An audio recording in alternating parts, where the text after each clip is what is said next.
rekan-rekan aparatur sipil negara di seluruh Indonesia. Hari ini kita akan membahas sesuatu yang sangat menarik, sesuatu yang berpotensi besar mengubah cara kita bekerja, kecerdasan buatan atau AI. Nah, mari kita lihat bagaimana sih teknologi ini bisa jadi partner kerja andalan Anda dan pada akhirnya merevolusi cara kita melayani masyarakat.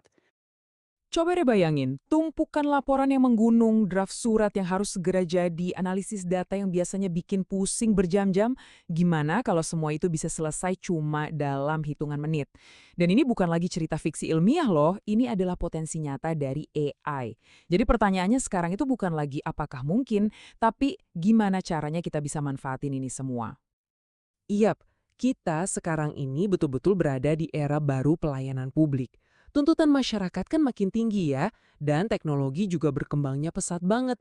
Nah, ini justru kesempatan emas buat kita untuk beradaptasi dan membuktikan kalau birokrasi itu bisa loh jadi motor penggerak inovasi.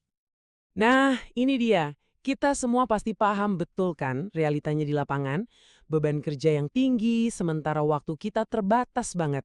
Ada rapat, harus bikin laporan, belum lagi pelayanan langsung ke masyarakat. Semuanya butuh perhatian penuh. Kadang rasanya 24 jam sehari itu nggak pernah cukup, betul nggak? Nah, disinilah AI masuk sebagai solusi. Penting banget nih kita harus lihat, AI itu bukan sebagai ancaman yang mau menggantikan kita, tapi sebagai, anggap saja, rekan kerja digital baru Anda.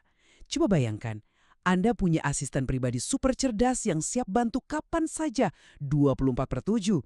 Dia bisa ngambil alih semua tugas-tugas administratif yang berulang, jadi Anda bisa fokus ke hal yang jauh lebih penting, membuat keputusan strategis dan melayani masyarakat dengan lebih baik. Oke, pertanyaannya sekarang gimana cara kita ngobrol atau kasih perintah ke asisten cerdas ini? Nah, sekarang kita akan bahas fondasinya, yaitu bagaimana cara kita berinteraksi dengan AI. Khususnya pakai alat seperti ChatGPT.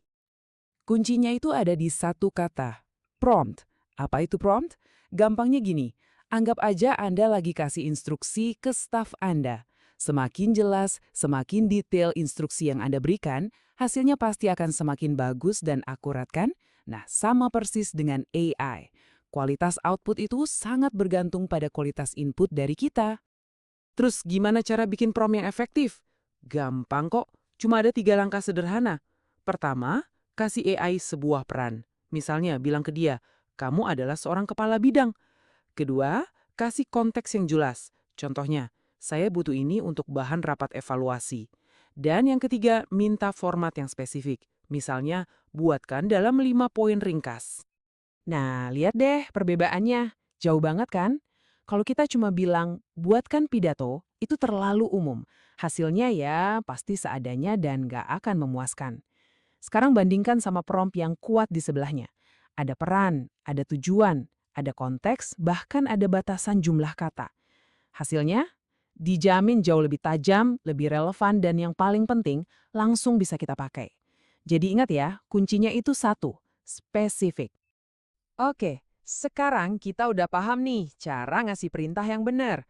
Yuk kita lihat alat-alat AI apa aja sih yang bisa langsung kita pakai buat bantu pekerjaan kita sehari-hari di kantor.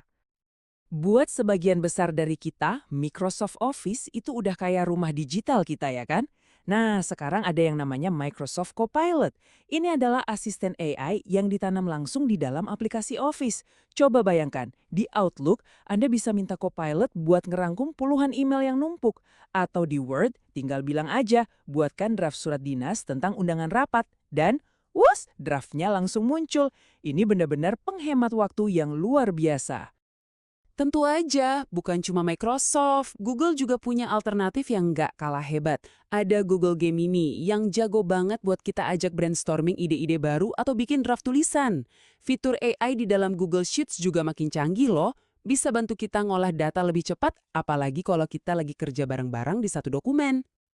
Baik, kita lanjut ya. Sekarang kita lihat gimana AI bisa bantu kita di salah satu tugas yang seringkali lumayan menantang. Ngolah data mentah, terus menyajikannya dalam bentuk visual yang gampang dimengerti. Contohnya, kita punya data kayak gini nih, hasil survei kepuasan layanan publik. Kalau cuma segini sih kelihatannya sederhana ya, tapi coba bayangin kalau datanya ada ribuan baris. Wah, bisa berhari-hari tuh kita analisis manual. Dan risikonya salah input atau salah hitung juga besar. Nah, sekarang dengan AI, kita tinggal masukkan data ini dan dalam sekejap kita bisa dapat analisis yang mendalam. Kerennya lagi, AI itu bukan cuma mengidentifikasi tren. Misalnya, oh keluhan terbanyak itu soal waktu tunggu. Tapi dia juga bisa melakukan analisis sentimen, mana yang positif, mana yang negatif, bahkan sampai ngasih rekomendasi tindakan perbaikan. Ini nih yang namanya mengubah data mentah jadi wawasan strategis buat pimpinan. Oke, datanya udah diolah, insight-nya udah dapet. Terus gimana cara menyajikannya biar menarik? Nah, disinilah alat seperti Canva AI bisa bantu. Anda nggak perlu jadi desainer grafis jagoan dulu.